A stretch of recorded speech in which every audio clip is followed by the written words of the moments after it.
జతగా ఉండే వరమే నువ్వే ఇస్తే ఇంకేమి కావాలి జన్మకి.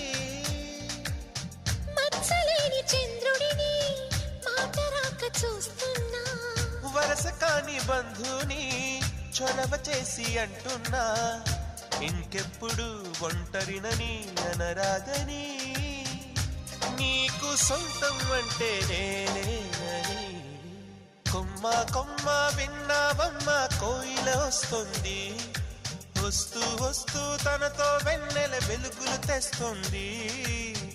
ఏవమ్మ మరుమల్లి తోరణాలు కడతావా, చిలకమ్మ ఎదురేగి స్వాగతాలు చెబుతావా.